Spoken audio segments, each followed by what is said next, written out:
que ya entra el estudio cuarto. El nivel alcanzado, que ocupa de los versículos 17 al 30 de ese mismo capítulo, tenemos su punto A, el ejemplo de Pablo, versículos 17 y 18. Su punto B, el ejemplo de Timoteo, versículos 19 al 24. Su punto C, el ejemplo de Epafrodito, versículos 25 al 30. Si podemos avanzar un poco más, será un poco difícil. Entraríamos entonces en el capítulo tercero. Tenemos pues el subpunto C, efectividad mediante el esfuerzo. Notamos aquí cómo después de todo ese pasaje magnífico, de la humillación de Cristo y de su posterior exaltación, el apóstol Pablo se dirige a los filipenses de una manera muy cariñosa. Amados míos.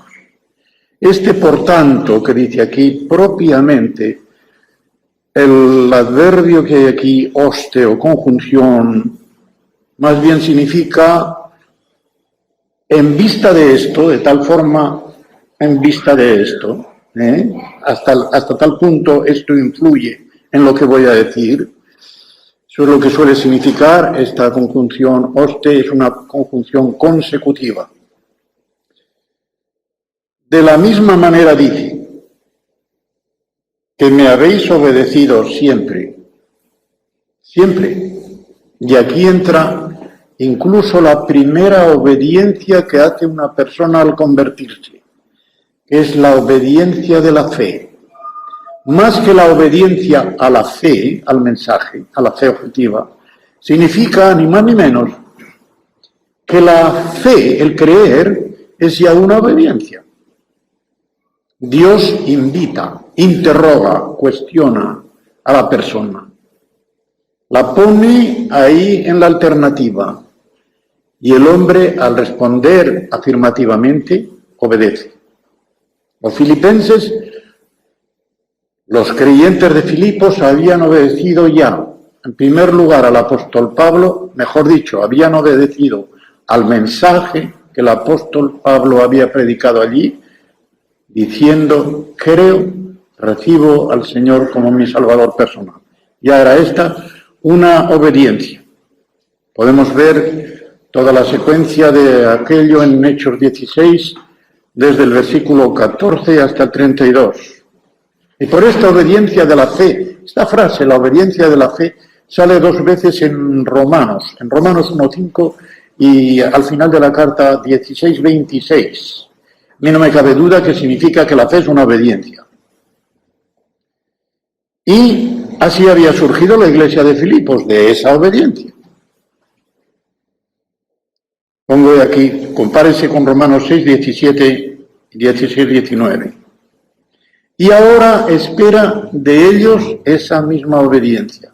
Fueron obedientes al principio, espera que sigan obedeciéndole. Y no solamente en su presencia, como dice, no como en mi presencia solamente, sino mucho más ahora en mi ausencia. Más difícil obedecer. Cuando el líder, cuando el predicador que nos lleva al Señor está ausente. Mientras está con nosotros, Él nos conforta, nos anima y nos dice, mira que yo te dije esto, mira qué tal. Cuando está ausente comenzamos a olvidarnos. Él dice, más ahora, necesito vuestra obediencia, más ahora porque estoy ausente. Y dice, según esa obediencia, lo que les manda ahora es esto. Llevad a cabo, es lo mejor que ocupaos en. Llevad a cabo vuestra salvación con temor y temblor. Esta frase la tengo que explicar bien. Primero, el verbo que pone aquí por llevad a cabo, según lo traduzco, es un compuesto del mismo verbo que el apóstol Juan emplea en su Evangelio, en el capítulo 6, el versículo 27, en el cual Jesucristo les dice a los que vienen a Él, trabajad no por la comida que perece, sino por la comida que a vida eterna permanece. Aquel verbo es simple, ergácete, es en griego para decirlo, ergácete.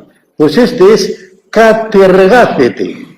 Aquí la preposición katá, en vez de tener algo de hacia abajo o fijo, es de perfección.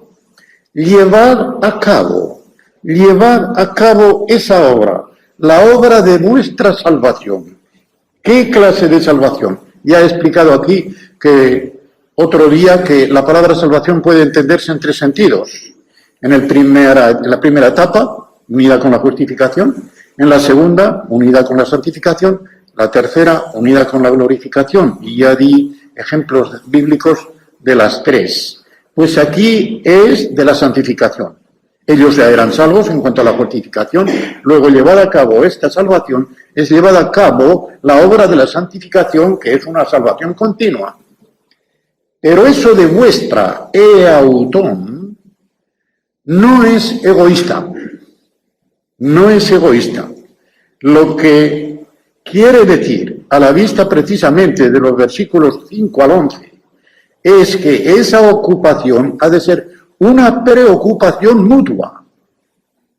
Cada uno de nosotros, los creyentes en una congregación, hemos de preocuparnos de la santificación de nuestros hermanos y viceversa. De lo contrario, tendríamos aquello que tantas veces cantábamos en la Iglesia Católica: salvar el alma importa. Y creo que se dice también en el Evangelio, ¿no? Primero, no es el alma lo que se salva, sino la persona entera. Y no importa solo salvar nuestra alma y nuestro cuerpo y nuestro espíritu, sino también preocuparnos por el alma y el espíritu y el cuerpo de nuestros prójimos. De modo que es algo más total y menos egoísta. Lo de temor y temblor lo repite el apóstol Pablo 4 veces. Aquí, en 1 Corintios 2:5, en 2 Corintios 7:15 y en Efesios 6:5. Y les voy a decir cómo lo interpreto yo a la vista de todo el estudio que el Señor me ha concedido tener de su palabra. Lo traduzco de esta manera: con respeto y sentido de la responsabilidad. Eso quiere decir temor y temblor. No quiere decir estar atemorizado ni estar temblando. No. Temor, como temor de Dios, significa respeto. Temblor, sentido de la responsabilidad. Con temor, con respeto, respeto al prójimo, respeto al hermano, y el sentido de la propia responsabilidad, hemos de llevar a cabo conjuntamente, como aparece en todas las cartas de Pablo, una obra conjunta, avanzar conjuntamente, etcétera, el preocuparnos también de nuestros prójimos. Si no lo hicieran así, estarían deshonrando a Dios, a Cristo, a su Iglesia. Y por eso dicen, ¿por qué tenemos que llevar a cabo conjuntamente esta obra de nuestra santificación con respeto y con sentido de la responsabilidad? Porque Dios es el que en vosotros opera, energei, así el querer como el hacer, a favor de la buena voluntad.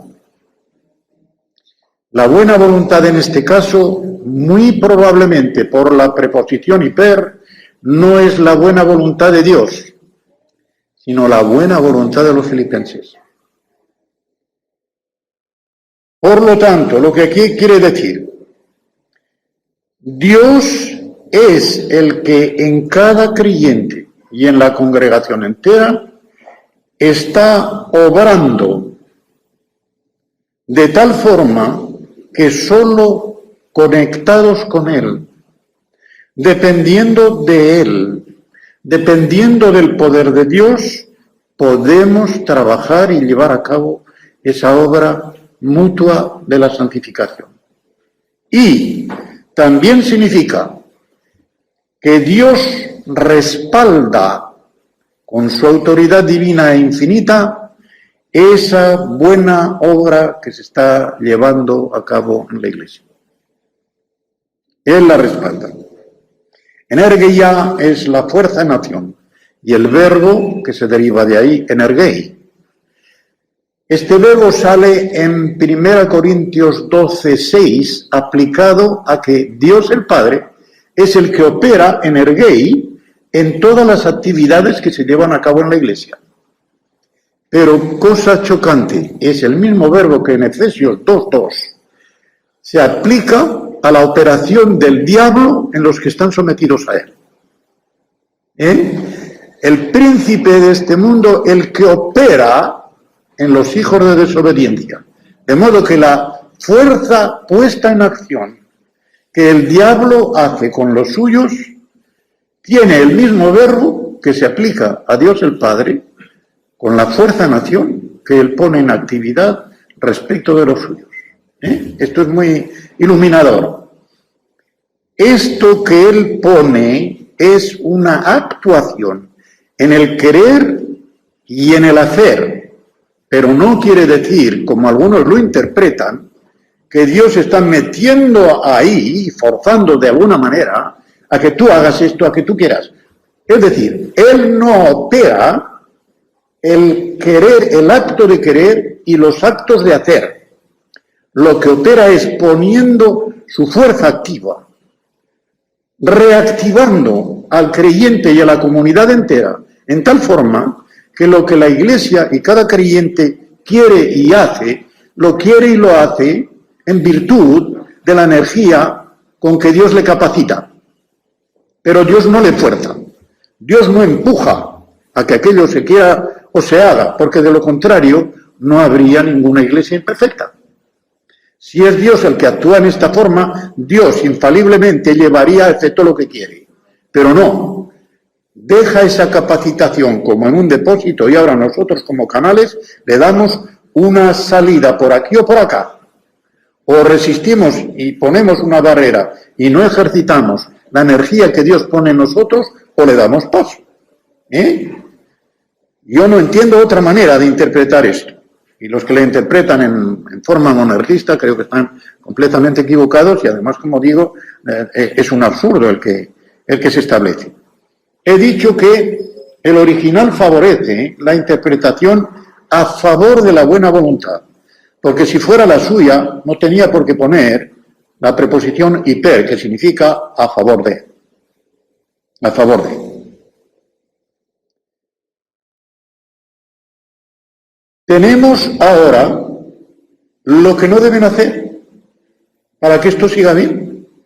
Haced todo sin murmuraciones ni contiendas, para que seáis irreprensibles y sencillos, hijos de Dios sin mancha en medio de una generación tortuosa y extraviada, como dije ayer, en medio de la cual aparecéis, no resplandecéis, aparecéis como luminares en el mundo, más bien como antorchas, como portadores de luz, no como luces, sino como portadores de luz, fosteres en el griego.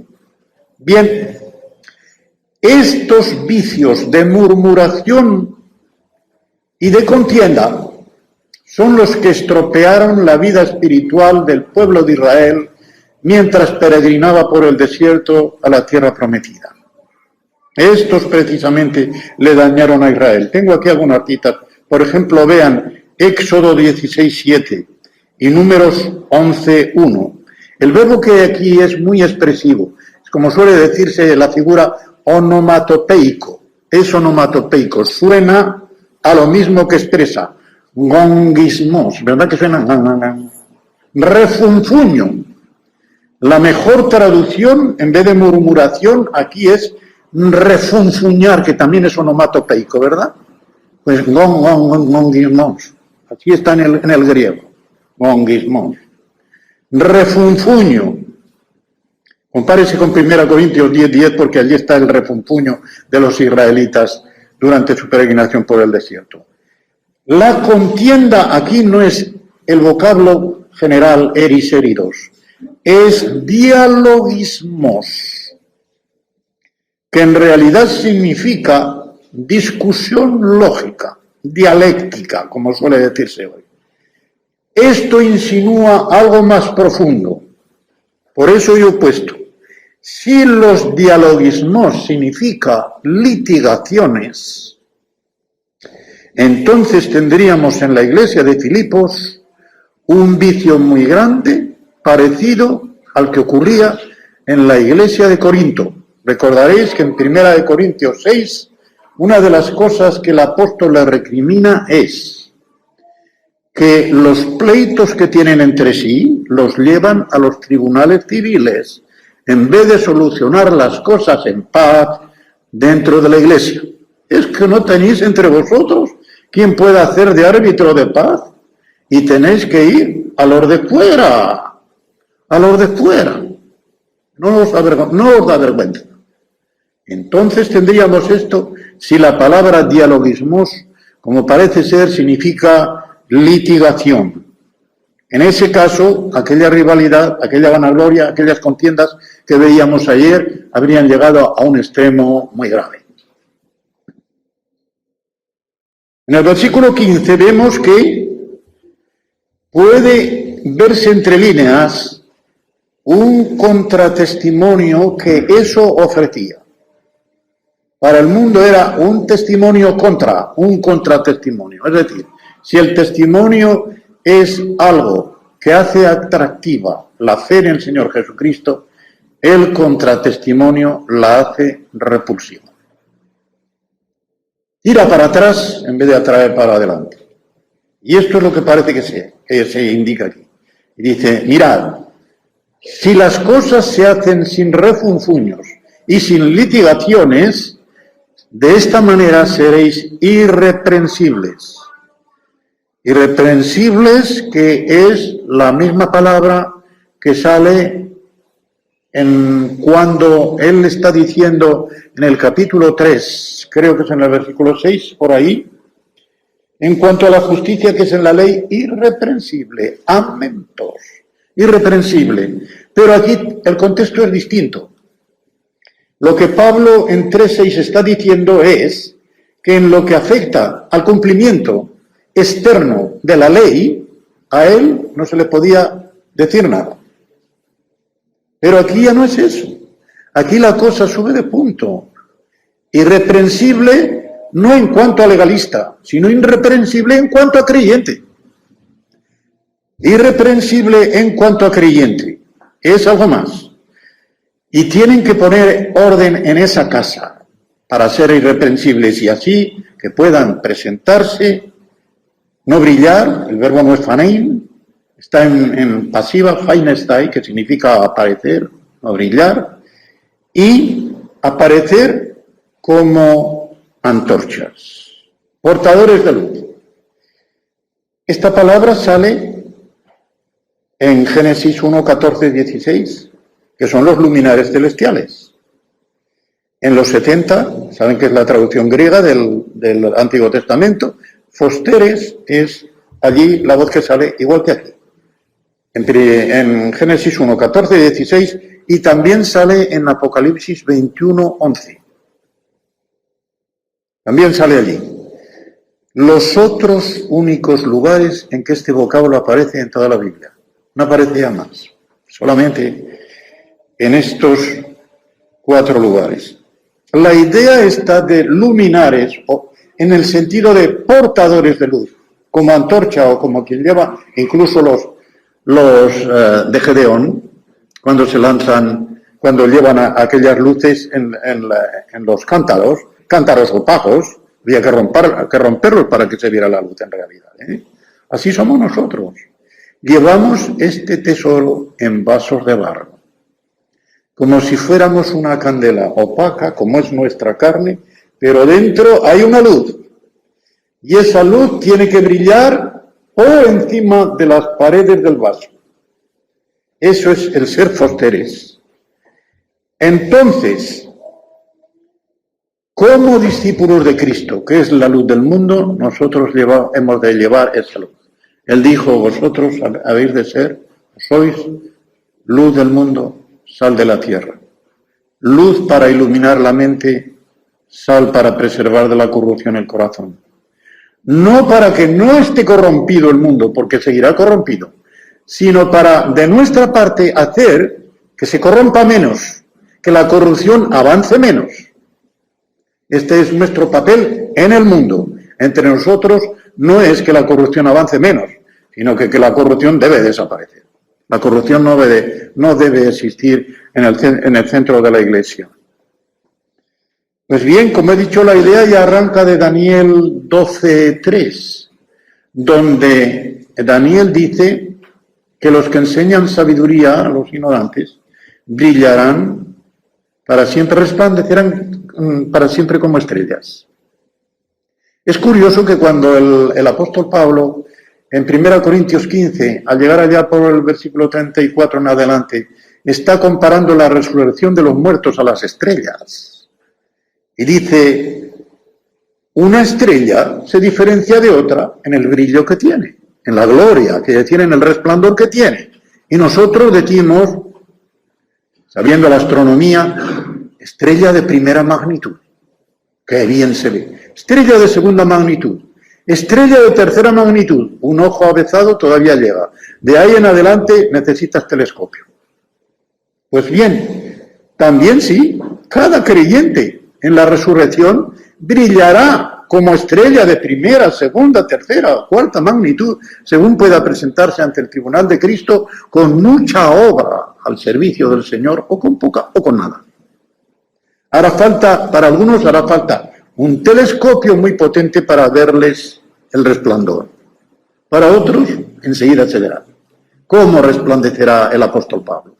Esa sí que será una estrella de primera magnitud, ¿verdad? No digo el Señor porque el Señor es el sol. Los demás estrellas de primera, segunda, tercera. Pero el apóstol Pablo resplandecerá. ¿Qué gloria daremos al Señor por él? Porque no le tendremos envidia ni celos. ¡Qué gloria por él! Pues bien, ahí está, en Daniel 12:3. Y luego los que ya he citado, Mateo 5, 14 a 16. Primera Tesalonicenses 5:5 es cuando el apóstol les dice que ellos son hijos de luz, que no son hijos de las tinieblas, por lo tanto, han de comportarse como hijos de luz y esperar en esa luz a que el Señor venga a recogernos. En Apocalipsis 1, 12 y 20 es cuando se habla de las 7 estrellas que estaban en la mano del Señor. También, estos han de dar luz en medio del mundo. En Juan 17, en aquella oración sacerdotal del Señor, en el versículo 15, el Señor le dice a su Padre, no te ruego que los quites del mundo, sino que los preserves del mal. Es precisamente en medio del mundo donde la Iglesia tiene que dar testimonio del Evangelio de Cristo, pero sin contaminarse con la corrupción que hay en el mundo. Me viene ahora de repente 1.27 de Santiago, cuando dice la religión pura y sin mácula consiste en esto y esto y esto. Yo he visto, explicando, por ejemplo, en teología formal, en teología propia, es decir, el carácter de Dios, y hablamos de que en Dios hay que distinguir la trascendencia y la inmanencia, el amor y la luz. Como trascendente está infinitamente distinto y distante de nosotros. Como inmanente está dentro de nosotros y le recibimos y vemos toda su bondad, no nos asusta. Como trascendente asusta, como inmanente incita al amor. Pues bien, allí está también la trascendencia y la inmanencia del creyente en el mundo. Porque dice que ha de estar siempre a favor de las viudas y los huérfanos. Inmanencia, pero preservándose siempre incontaminado del mundo, la trascendencia. Siempre distinto y distante del mal, del defecto, pero bien metido en cuanto a la inmanencia, participando de la bondad y de la misericordia de Dios, que siendo infinitamente santo, condesciende a estar en medio y en nuestro corazón de quienes somos, diríamos, infinitamente malos. De alguna manera. No podemos tener nada infinito, de modo que ni el mal ni el pecado nuestro pueden ser infinitos. Pues bien, Pablo llama a esa generación tortuosa y extraviada. Es traducción de las palabras hebreas que indican lo mismo precisamente en Deuteronomio 32:5. Pero el contexto es muy distinto. Allí no se les llama hijos de Dios, han degenerado. Pero aquí, a pesar de que es una generación tortuosa y extraviada, dice, pero vosotros sois hijos de Dios. Allí no hay contexto de hijos de Dios. Aquí hay un contexto de hijos de Dios en medio de una generación tortuosa y extraviada. Hijos de Dios sin mancha. Sin mancha. Amomos. Sin mancha. Momos es una suciedad que deja a una persona avergonzada. A, como ya lo he dicho varias veces, significa sin esa suciedad. Así, esto es lo que quiere decir, sin mancha. Y recalca esto diciendo que el modo de mantenerse sin mancha, irreprensibles, es haciéndose a la palabra de vida. Haciéndose, asidos de la palabra de vida. También podríamos decir de la palabra de la vida. Aunque en el original griego no hay la ni al principio ni en el otro. Asidos de palabra de vida, dice el griego, ¿verdad? Pero lo podemos decir, asidos de la palabra de la vida. Es decir, esa palabra que, como dijo Pedro, Juan 6:68, tú tienes palabras de vida eterna. ¿A quién vamos a seguir? Tú tienes palabras de vida eterna. Es decir, la palabra que tú hablas no es una palabra solamente para oírla, sino es una palabra que, con escucharla y recibirla, uno tiene vida eterna. Tú tienes palabras que conllevan la vida eterna. Pues bien, la palabra de la vida son palabras que conllevan vida eterna. ¿Dónde están esas palabras que conllevan vida eterna? En la Biblia. La Biblia entera, desde el principio hasta el final, es palabra de vida eterna, para todos aquellos los que la reciben y la ponen por obra. Asidos de esta palabra de vida, ¿para qué? Para que en el día de Cristo, ¿cuál es el día de Cristo? Ya ha salido 2 o 3 veces. El día de Cristo es el día del arrebatamiento de la Iglesia, como lo vimos ya en el primer capítulo y en el versículo 6. El que comenzó en vosotros la obra la llevará a su perfección hasta el día de Jesucristo. El día de Cristo, el día de arrebatamiento de la Iglesia, el día en que el tribunal de Cristo se juzgará a los creyentes según sus obras para ver si su recompensa es mucha, poca o nula. Y dice él ahora, como él ha sido el que ha comenzado ayer el Evangelio y el que ha trabajado por tanto tiempo para ellos, dice, para que en ese día, en el día de Cristo, yo pueda gloriarme, jactarme, pero en buen sentido, de que no he corrido en vano, ni en vano he trabajado. Voy a explicar un poquito de estas 2 frases porque en el original tienen un sentido muy curioso. Eso de trabajar o de correr en vano es una metáfora tomada de las carreras olímpicas. Él dice en 1 Corintios 9, en la forma en que él busca el premio. Él dirá en el capítulo 3 en qué forma él olvida lo de detrás y se lanza hacia lo de delante, como en las carreras olímpicas, el corredor que quiere alcanzar el primer lugar, la medalla de oro, diríamos hoy, no se vuelve a mirar así, porque puede perder el primer puesto. Yo lo he visto, lo recordaba y siempre lo cito. Y hace 18 años en Tenerife, con David Rivero, el actual pastor de una de las iglesias de allí, que era un niñito de 12 años, ahora tiene 30 si no me engaño. Él era uno de los nadadores allí en la piscina municipal y yo vi a uno volverse a ver como el que seguía y perdió el primer puesto. No hay que moverse, no hay que hacer como Pedro cuando le dice el Señor, sígueme, y ve que Juan venía y dice, ¿y este qué? Dice, ¿a ti qué te importa de ese? Tú sígueme. Nosotros tenemos que preocuparnos por el prójimo en cuanto tengamos que darle un buen testimonio y en cuanto tengamos que, arriba hermano, pero curiosidad malsana. El Señor tiene su plan y todo lo que Él prepara para el hermano, y a nosotros no nos interesa meter las narices en lo que el Señor está haciendo dentro de ese hermano, sino solamente por lo que vemos y tal, y lo que Él nos confía, animarle adelante, arriba. Pero nada de meter las narices donde no nos llaman. Y eso es lo que Pedro hizo. Meter las narices donde no le llamaban. Pues esto es lo que tenemos que evitar. El volvernos a ver cómo corre este hermano. Tú tira adelante primero. Tira adelante. Está tomado de la carrera olímpica. El segundo, lo de trabajar de recio. Esto es lo que significa el verbo este. El verbo de trabajar de recio lleva una connotación.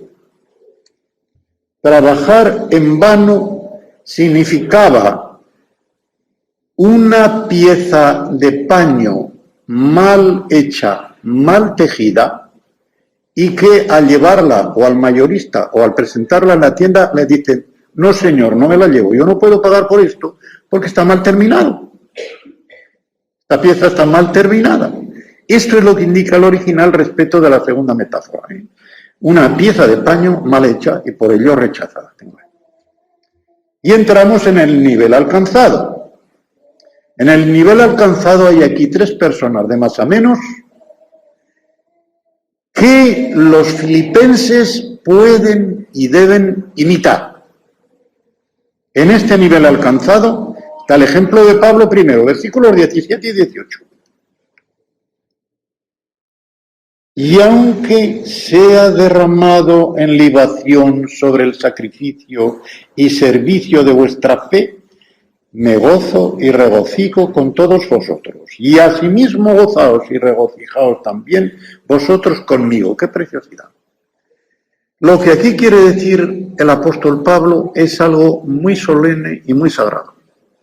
Es una cuestión de liturgia. La palabra liturgia a veces tiene un sentido peyorativo, nos parece que es algo así como el sacramento o la misa de los curas. No.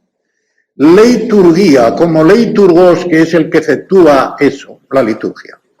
Es una palabra griega compuesta de 2. Leitos, público, de laos, pueblo, leitos, público, y ergon, obra. Pero en griego, al juntarse una O con una E, se convierte en el diptongo U. Así es, leiturgos, aunque es leitos ergos, La O y la E forman U. Pues bien, leitos ergos significa una obra cultual pública ofrecida a Dios. De modo que todo servicio, todo culto que tenemos, públicamente como congregación, dirigido a Dios, es una liturgia, en buen sentido. Y es leiturgos el que está oficiando en representación de la comunidad en ese acto. El leiturgos. Pues bien, aquí el apóstol Pablo condesciende a poner a los filipenses como principales leiturgoi, en plural, del sacrificio que se está ofreciendo al Señor. Sacrificio de alabanza, fruto de labios que confiesan su nombre, como se nos dice en Hebreos 13:15, ese es el sacrificio del creyente primero, fruto de labios que confiesan su nombre. En ese sacrificio, dice Pablo, vosotros ponéis el holocausto. Habéis ofrecido vuestras vidas al Señor. ¡Qué sacrificio tan estupendo! Ese sacrificio ha sido liturgia, servicio de vuestra fe. Vuestra fe ha hecho que pongáis ese sacrificio. Y en ese sacrificio que vosotros ponéis, que lo hacéis con vuestra fe, yo pongo encima, mejor dicho, no lo pongo encima, también vosotros lo ponéis, porque el verbo está en pasiva. Spendomai, soy derramado. Spendomai, soy desgastado, también significa.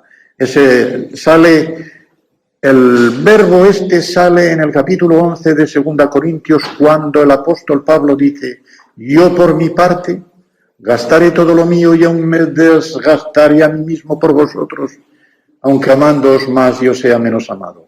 Qué versículo tan fabuloso. Y ahí está el verbo spendomai, por activa y por pasiva. Yo gastaré en activa, me gastaré a mí mismo en pasiva, Pues él aquí en pasiva dice que en realidad son ellos los que han puesto el holocausto y a él lo ponen encima en sacrificio de libación. Libación de ahí viene libar, habréis oído, habréis leído que también se dice, ese ha tenido muchas libaciones cuando ha echado muchos tragos, ¿no? Bien, vino, aceite, agua, todo lo que se derramaba sobre los sacrificios se llamaba sacrificio de libación. Sale bastante tarde el sacrificio de libación en el Pentateuco, pero ya tenemos en Números 15:10 y 28:7 del libro de Números son las únicas ocasiones en que sale el sacrificio de libación. Pero yo lo empalmo, lo veo en Romanos 12:1. Ya se ve allí toda la vida en sacrificio de libación y a la vez en holocausto, cuando el apóstol exhorta a los romanos a ofrecer sus cuerpos, es decir, su persona entera manifestada mediante el cuerpo, como sacrificio vivo, no muerto. Los animales había que matarlos para sacrificarlos, para hacerlos sagrados. El creyente tiene que ofrecerse a sí mismo en vida. Su vida entera, gota a gota, minuto a minuto, es un sacrificio de holocausto y de libación, porque la va derramando, y por eso dice que yo sea derramado. Va derramando su vida gota a gota en servicio del Señor, sacrificio de libación. Y ese sacrificio de libación él condesciende a decir que en realidad lo hacen ellos derramándole a él encima del holocausto que han puesto por debajo. Y en esta forma viene un gozo y regocijo de él ante lo que hacen con todos vosotros y les pide que conscientes de eso que están haciendo, se regocijen y se gocen ellos también con él, de la misma manera que él se goza y regocija con ellos. Como saben, la tónica o la palabra clave de toda la epístola a los filipenses es gozo. Gozo. Y ahora viene el ejemplo de Timoteo. Espero en el Señor Jesús. ¿Qué significa? Significa que sus esperanzas están gobernadas y sostenidas por la voluntad del Señor en lo concerniente a la situación que Él tiene a la sazón. Espero en el Señor Jesús, Él está en prisión, enviaros pronto a Timoteo para que yo también esté de buen ánimo al saber de vuestro estado. Es decir, espera recibir buenas noticias al regreso de Timoteo. El verbo de cobrar de buen ánimo sale una sola vez en la Biblia. Euxigeo. He puesto aquí apas legomenon, ya lo dije ayer, ¿verdad? Siempre que yo diga esta frase, o la lean, conviene saberlos, la lean en un libro técnico, dicen, esto es un apas legomenon, quiere decir, se dice una sola vez en la Biblia. Claro, tiene importancia una palabra que sale así distinta de las demás. Y dice, a ninguno tengo del mismo ánimo y que tan sinceramente se interese por vosotros. ¿Qué quiere decir? Y mejor con el versículo que viene, porque todos buscan lo suyo propio, no lo que es de Cristo Jesús. ¡Qué reproche! Reproche bastante amargo, que podría entenderse mal. Lo que quiere decir que dentro de la preocupación mutua que vemos, por ejemplo, en 1 Corintios 12:25, que han de tener los creyentes unos con otros, una preocupación mutua los unos por los otros. Timoteo está llevando a cabo lo que el apóstol dice allí y está mostrando su interés genuino, necios, genuino, como si dijéramos nativo, de nacimiento lo tiene, no se lo han impuesto, no lo ha adquirido con la costumbre, es algo que le sale por temperamento o por don que Dios ya le puso desde que nació. Y tiene un interés tan grande que con él muestra una identificación con la mentalidad y con el interés que el propio Pablo tiene por el estado de los filipenses. El término griego es isópsijos, de igual alma. La palabra esta isos salió ya en el versículo 5, cuando dice el apóstol que, en el 6, perdón, el cual, siendo en forma de Dios, no estimó el ser iguales cosas que Dios, dice el original, Isa, pues aquí, isópsijos, un alma igual que la suya. Le hace un cumplido tremendo a Timoteo al decirles a los filipenses que no tiene a ninguno como este, que tenga un alma tan sintonizada con la suya, en lo que respecta al interés y la preocupación por el estado de los filipenses. Y luego hace este amargo reproche: a ninguno tengo del mismo ánimo. Por eso se preguntan los comentaristas, demasiado duro. ¿A quién se refiere? Pues muy probablemente, y aquí digo contra la opinión del comentarista donde yo más me informé de esto, yo estoy en contra de su opinión, de que se refiere a un círculo muy amplio de todos los que estaban en Roma, de tal, de todos los que había por allí, ninguno tenía interés sino Timoteo. He leído otra y creo que es la más probable, la de Hewlett, que dice, voy a citar sus palabras: en el limitado círculo de los que Pablo tenía a mano a la sazón, no había ninguno tan interesado por ellos como Timoteo. Eso sí, ya es quitar un poco de hierro, y limitar el círculo. No es que no tuvieran ningún interés, sino que no estaban a la altura del interés que Timoteo tenía por ellos. Y además, el círculo ya era de los que él tenía a mano a la sazón, que no eran muchos. Él dice, hablando de la defensa que tuvo que hacer en las cartas a Timoteo, la segunda carta a Timoteo, que en aquella defensa todos le abandonaron. Qué tristeza. Todos de los que estaban. Pero excepto a uno, solo Lucas, el médico amado, estaba con él. Solo Lucas le fue fiel en todo y por todo. Pues iba a decir este chico, porque para los judíos era un chico, cuando le escribe la primera carta a Timoteo, muy probablemente Timoteo tenía unos 38 años. Para un judío especialmente, 38 años era un mozo sin experiencia. Hasta los 40. Hasta los 40 no tenía completa experiencia. Pero si había sido bien formado en la ley, etcétera, etcétera, a los 30 ya podían ser sacerdotes según la ley, y ya podían ser predicadores según los rabinos. ¿Entendéis ahora por qué el Señor no salió a predicar hasta que no tuvo 30 años? Podían haberle dicho, ¿cómo? ¿Cuántos años tienes tú? 25 fuera. Aquí no predica nadie hasta que no tenga 30 años. Así por lo menos no podían decir, no tienes edad. El Señor tenía la edad canónica, como suele decirse en la Iglesia Católica. Por eso a los obispos exigen que tengan 30 años, porque los comparan a Jesucristo. A los curas nos ordenaban a los 25 y luego había muchas dispensas de tiempo, 25 como los levitas. A los levitas se les podía hacer ya tener el servicio y el culto cuando tenían 25 años. A los sacerdotes, 30. Y los rabinos continuaron con esta tradición de que hasta los 30 años no se sabía predicar, etc. Y la han conservado, que no sepa.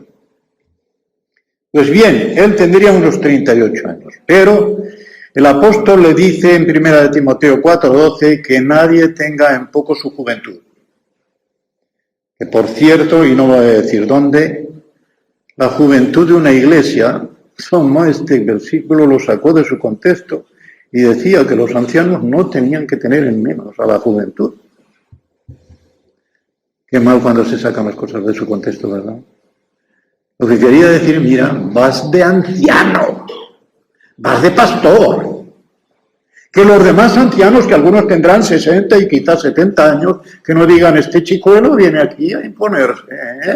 Esto es lo que quiere decir, que nadie tenga en menos tu juventud. Estás cualificado para ser pastor de una iglesia, no te acomplejes. Porque Timoteo era un acomplejado.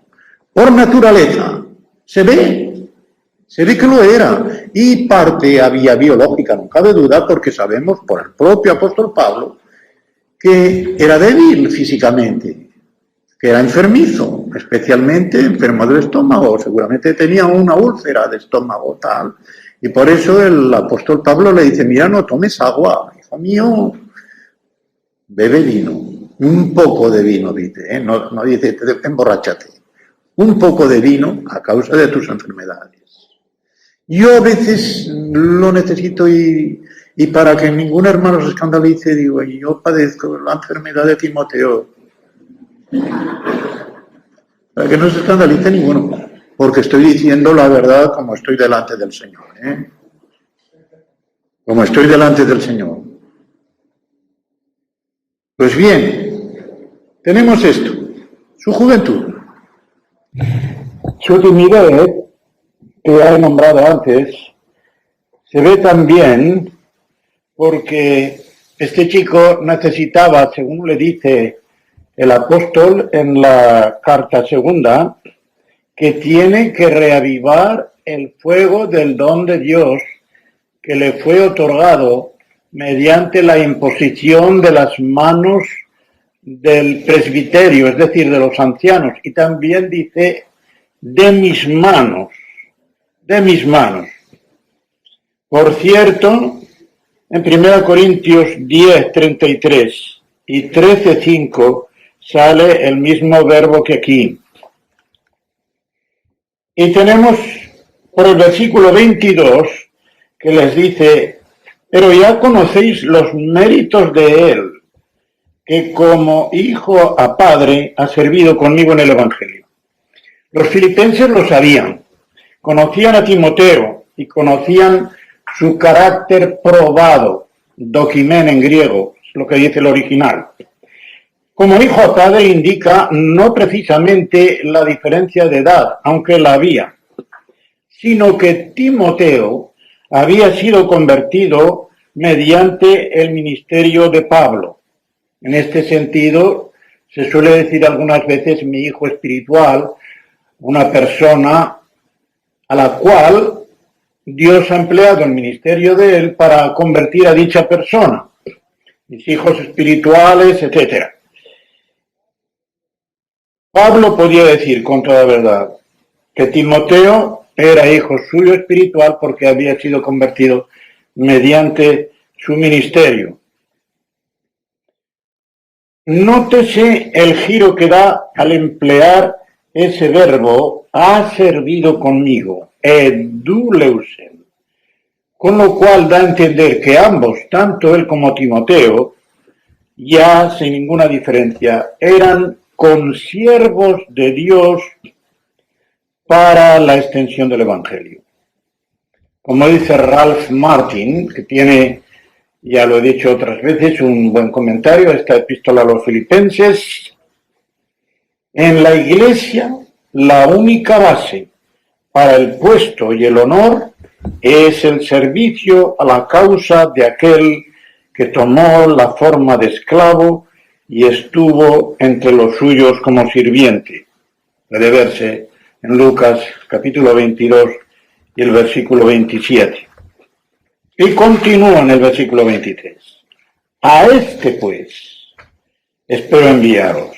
Nótese en el original el énfasis de colocación. A este pues.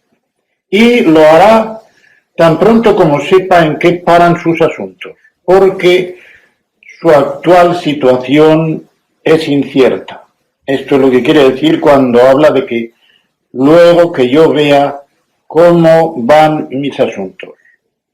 Y expresa luego una confianza, pero una confianza fuerte en el Señor, que Él también irá personalmente a verles. Y que tepoiza, dice el original, es un verbo muy fuerte, estoy persuadido, estoy convencido, de que él mismo va a verle sin tardar mucho. Véase lo que dice, por ejemplo, en el capítulo primero, en el versículo 25, está confiado entre aquellas cosas de si vivir o morir, tal, está confiado de que quedará vivo y que permanecerá aún con ellos para provecho de ellos y gozo en la fe. Solo en el Señor, esto quiere decir en el Señor, solo en el Señor pone su esperanza de que así sea. Puede verse también en el versículo 19. Espero en el Señor Jesús enviaros pronto a Timoteo. Y de esta forma él va a decir lo que sigue, porque en realidad aquí va ya a ponernos delante el ejemplo de Epafrodito. El ejemplo de Epafrodito. Dice en el versículo 25, vamos a leer primeramente hasta el versículo 30. Mas tuve por necesario enviaros a Epafrodito, mi hermano y colaborador y compañero de milicia, vuestro mensajero y ministrador de mis necesidades, porque él tenía gran deseo de veros a todos vosotros, y gravemente se angustió porque habíais oído que había enfermado. Pues en verdad estuvo enfermo, a punto de morir, pero Dios tuvo misericordia de él, y no solamente de él, sino también de mí, para que yo no tuviese tristeza sobre tristeza. Así que le envío con mayor solicitud, para que, al verle de nuevo, os gocéis y yo esté con menos tristeza.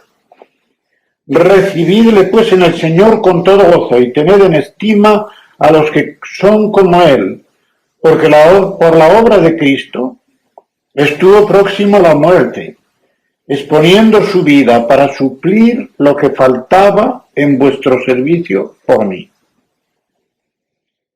Examinando ya en detalle estos versículos, vemos primero en el versículo 25 que Pablo dice en realidad, tuve por necesario. Está en pasado por lo que suele llamarse un aoristo epistolar. Es decir, cuando uno escribe una carta, se pone en el tiempo en que la van a leer los destinatarios. Aunque él está escribiendo en presente, lo pone como si ya fuera pasado, porque cuando ellos lo leen ya será un pretérito lo que está diciendo. De este Epafrodito, que por cierto significa algo así como encantador. Pi es una preposición que aquí da fuerza, y Afrodito, que viene Venus, Afrodita, afrodisiaco, etcétera, que significa atractivo en el sentido de seductor. Seductor ordinariamente en el terreno sexual, pero aquí no tiene este tono, esta cualificación. Significa pues encantador. Y de él dice todas estas cosas. Es una lista de servicios, diríamos, muy bien detallada. Dice que es hermano, es decir, hermano en la fe. Después dice sinergos, colaborador. Sinergos, como en 1 Corintios 3:9, donde el apóstol, después de hablar de que él plantó, Apolo regó, pero Dios fue el que dio el crecimiento, dice, porque somos colaboradores de Dios. Sinergoi, colaboradores de Dios. Y había sido colaborador, ya fuese al establecer la iglesia de Filipos o en el lugar en que Pablo está a la sazón confinado. Véase el capítulo 4 en el versículo 3. Después dice, al pie de la letra, compañero de milicia. Y esto da un sentido de camaradería en el conflicto, como una lucha, que él tiene que batallar no solamente contra las potestades infernales, sino también contra aquel populacho que se había vuelto contra él en Filipos. Tanto en Filipos como ahora es un compañero de milicia con él. Un lugar parecido podríamos encontrarlo en la carta a Filemón en el versículo 2. Después le llama mensajero, ángelos. Mensajero porque le ha llevado el presente que los filipenses habían enviado a Pablo. Finalmente dice ministrador de mis necesidades. Esta palabra administrador aquí no es diaconía ni diáconos, sino que es leiturgos.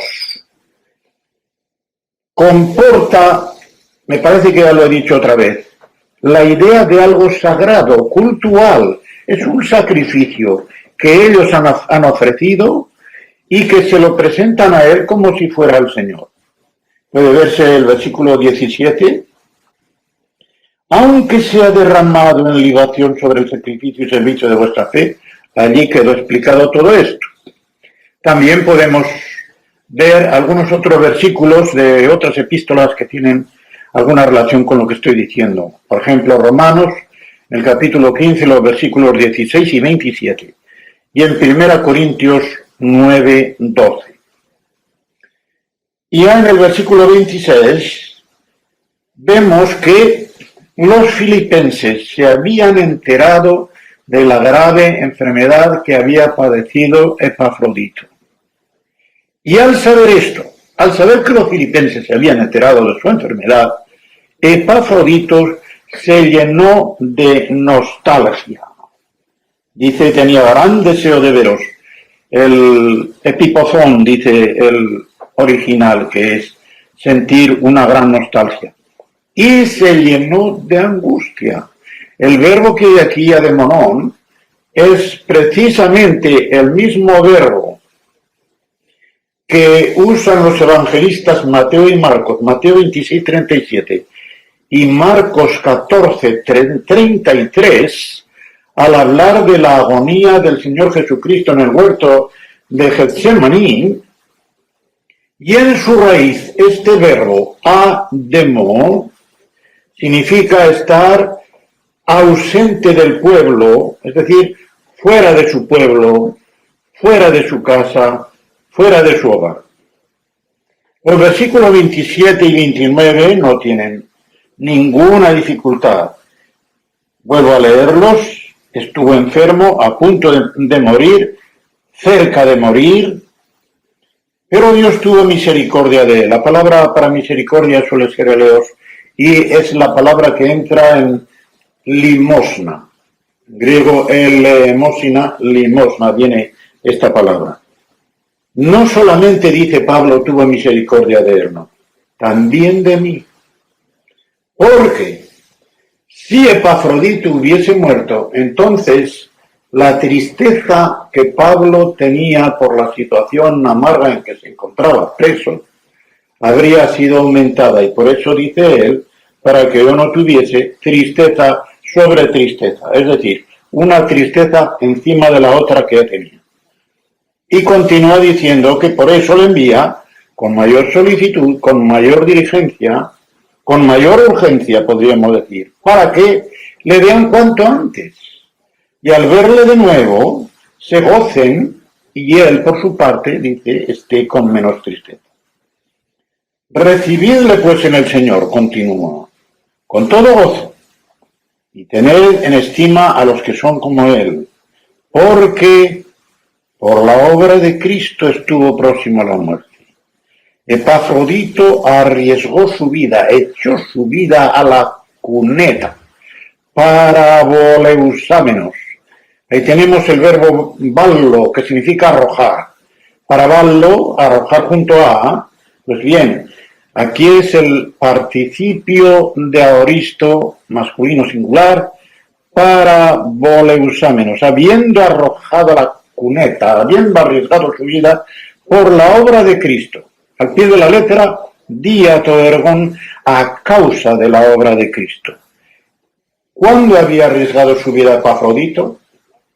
Primero, en un viaje tan largo como era entonces, sobre todo, un viaje por navío, cruzando todo el Mediterráneo. Si él probablemente tenía dificultad en la navegación, se mareaba, como a mí me pasa, por cierto, pues todavía más. Eran viajes llenos de peligros. Y luego Epafrodito le traía a Pablo noticias que no eran muy buenas, incluso acerca de su propia iglesia de Filipos. La frase final puede confundir a algunos. Dice que exponía su vida para suplir lo que faltaba en vuestro servicio por mí. No tiene que entenderse en mal sentido como si ellos estuviesen haciendo menos de lo que les correspondía y que en este sentido Epafrodito estaba supliendo lo que ellos no hacían por algunas causas, pero no hay que entender lo que fuesen por mala causa. Únicamente significa que Epafrodito estaba completando, dice el original, el servicio leiturgías, otra vez, cuando se compara con el versículo 25, ministrador, leiturgos, leiturgía. O sea, era un servicio cultual, un servicio sagrado, como un sacrificio, eso es lo único. Y este servicio, ellos, por la distancia, por lo menos por la distancia, no podían prestárselo a Pablo. De ahí que Epafrodito estaba prestando a Pablo un servicio que ellos, por la distancia, no podían prestarle, pero él era su representante y su sustituto. Compárese, por ejemplo, con 1 Corintios 16, 17. No voy a detallar este versículo. Por cierto, el versículo 24 del capítulo 1 de la epístola a los Colosenses tiene un verbo al hablar de completar lo que falta, las aflicciones de Cristo, etc., que es el compuesto de este. Aquí el verbo es anapleró. Pleró es llenar, aná significa llenar de nuevo o llenar bien, llenar más. Y allí pone antanapleró. Anti frente a algo, no en lugar de algo allí, sino frente a algo que es lo que Cristo había hecho. Pablo está completando, o mejor dicho, Cristo está completando en Pablo lo que falta para la extensión del Evangelio. Aunque en cuanto a la obtención de la salvación y la provisión para la salvación de los hombres, la obra del Señor Jesucristo quedó completa en la cruz. Pero es el mismo, el que vive en el creyente. Como dice Pablo en Gálatas 2:20, juntamente con Cristo estoy crucificado y vivo, así es la mejor lectura. Pero ya no vivo yo, es decir, ya no vive el yo en mí, sino que es Cristo el que vive en mí. Y lo que ahora vivo en la carne, lo vivo por la fe en el Señor Jesucristo, que me amó y se entregó a sí mismo por mí. Pues bien, aquí vemos que es un verbo parecido a aquel, no tan fuerte como el de Colosenses 1:24, pero hemos de darnos cuenta de que el contexto y el sentido son aquí distintos.